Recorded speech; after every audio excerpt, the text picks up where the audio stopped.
Ayan, sasamahan nyo naman akong magluto ng eggplant. So, ayan guys, maglagawa tayo ng crispy fried eggplant. Ito naman yung version ko guys, at ito na naman yung ini-explore ko. Ay, nakakasawa din yung palaging tortang talong. So, ayan guys, gagawa na naman tayo ng panibago. And of course, unang-una, hindi lang manok yung pwedeng marinate. Pwede rin yung talong. So, ayan guys, is minamarinate ko na siya sa ano po tawag dyan? Magic sarap? O hindi yan, ginisa mix yan. So, ayan guys, nilalagyan ko na siya ng pampalasa. And of course, lagyan natin siya ng konting toyo para mas malasa siya kapag marinate mo. So, ayan, kunting-kunti lang na, tama lang na mababasa yung eggplant. So, para manuot yung lasa sa ilalim ng talong. So, ayan, nimekos-mekos lang natin siya paghahaluin para ma-mix siya ng maayos. And of course, set-aside muna natin siya. Okay, habang piniprepare ko yung flour and breadcrumbs. So, ayan nga, pinaglagyan ko na siya after ng mga 30 minutes. Kasi kung hindi naman kayo nagmamadali, ayan, dinairik ko nang ilagay dyan yung egg. So, para mas mabilis. Kasi same lang din naman sa egg. Ano lang din, kaya dinirect ko na siya dyan. Para hindi rin siya sayang. Kasi hindi naman siya pangbenta. Pangbahay lang siya. And of course naman, tipid na rin. Okay? So, ayan. Mekos-mekos na naman tayo. So, and next, of course, nilagyan ko na siya ng cornstarch. Cornstarch yung ginamit ko dyan, guys. Cornstarch. So, ayan. Yan, paghaluin nyo lang. Same lang naman siya sa gumawa ka ng chicken fillet or fried chicken. Yun lang din yung paggawa, guys. Pagkakaiba lang, ito ay talong, hindi chicken.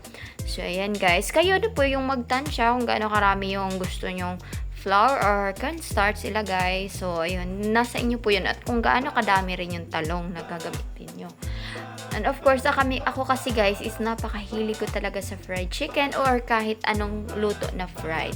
Yun talagang kinakahiligan ko guys. Or kinilaw. Sa isda naman, mahilig ako sa paksi or sa kinilaw.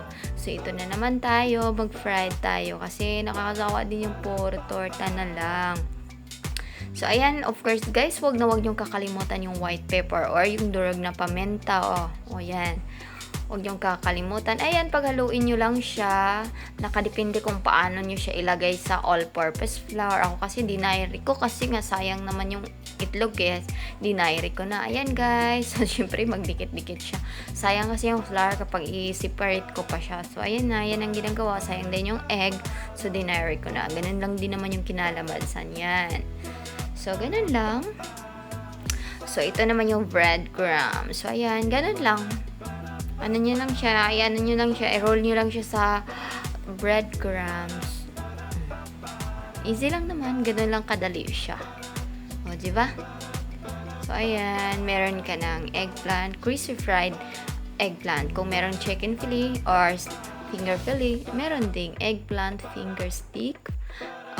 Diba? Napaka creative, diba? So, siyempre, kailangan natin yung gumawa ng or explore ng ibang design or ibang style ng pagluluto. Ang nakasanayan ko kasi talaga is torta. So, ito, nakita ko nga tong video na to, ay pwede pala siyang gawin. So, ginawa ko na rin. And of course, ako lang din halos umubos dyan. Diba? Kasi ang hilig ko talaga sa fried, guys. And alam niya ng asawa ko na ang hilig ko sa mga fried. So, ayan, pinapapakot. Of course, healthy na rin kasi gulay na. So, ayan, so fry na lang siya. And of course, dapat mainit naman siya. So, ayan, tapos na natin siya sa apoy. Diba? Not apoy mantika. So, dapat tama yung apoy. Huwag naman yung ayan. Kapag sa golden brown siya, ay, luto na. Kaya na po yung magtansya. Huwag nyo lang siya kapag gold na siya, golden na yung color niya, luto na siya. So, ayan na yung finished product. So, ayan, meron na tayong masarap na eggplant. Thank you guys sa panonood ng aking video. Bye-bye!